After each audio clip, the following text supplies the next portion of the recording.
দর্শক, আসসালামু আলাইকুম। এই যে আসিফ মাহমুদ সজীব ভুঁইয়া আর ইশরাক হোসেন, এই যে চাঁদাবাজির ঘটনা নিয়ে এক পক্ষ আর এক পক্ষকে দোষারোপ করতেছে। আপনি দেখেন, অপু যে চুরি করছে, যে চাঁদাবাজি করছে, সে বলতেছে এক কথা আর তার স্ত্রী বলতেছে আর এক কথা। আরে ভাই, চুরি করলাম আমি, আর জানবে আমার স্ত্রী। দেখেন, তিনি কিন্তু একটা গুরুত্বপূর্ণ কথা বলছে আজকে। অপু বলছে এই সমন্বয়করা আগে 5 তারিখের আগে তাদের লাইফ স্টাইল কি ছিল, তারা কিভাবে চলাফেরা করত, আর এখন কিভাবে চলাফেরা করে, এই টাকা তারা কোথায় পাচ্ছে। দেখেন, কেউ কাউকে কি এত টাকা দিচ্ছে? না।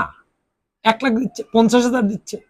আপনি নিশ্চয়ই এটা আওয়ামী লীগের লোকদেরকে কি যেরকম হ্যামারিং করা বলেন বা ভয়ভীতি দেখানো বলেন, একটা মব সৃষ্টি করে টাকা আদায় করে নিচ্ছে।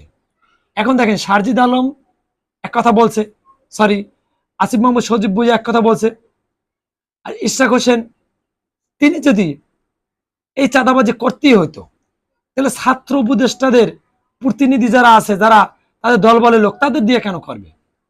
ইশরাক হোসেনের কি জনবল কম? এটা প্রশ্ন, জাতি কিন্তু এটা প্রশ্ন।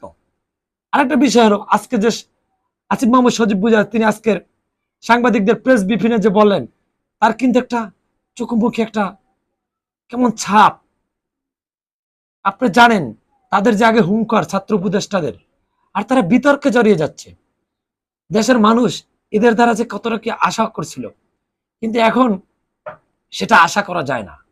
এখন তাদের নামে বিভিন্ন জায়গায় চাঁদাবাজির, মব সৃষ্টির কি কাহিনী শোনা যাচ্ছে, দিন দিন বৃদ্ধি পাচ্ছে। সুতরাং বিএনপিও কিছু কিছু জায়গায় চাঁদাবাজি টুকিটাকি করে, কিন্তু এরা করে চাঁদাবাজি আর এরা করে ডাকাতি, কোটি কোটি টাকা লুট করে নিয়ে যায়, দেখতেই পাচ্ছেন।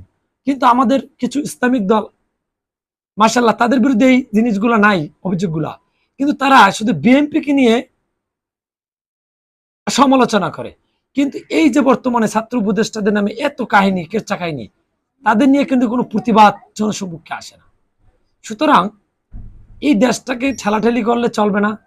দেশটাকে সুন্দর স্বাবলম্বীভাবে চলতে হলে নিশ্চয়ই সবাই ঐক্যবদ্ধ হয়ে চলতে হবে এবং টেন্ডারবাজি, চাঁদাবাজি বন্ধ করতে হবে। আশা করি বুঝতে পারছেন। আসসালামু আলাইকুম।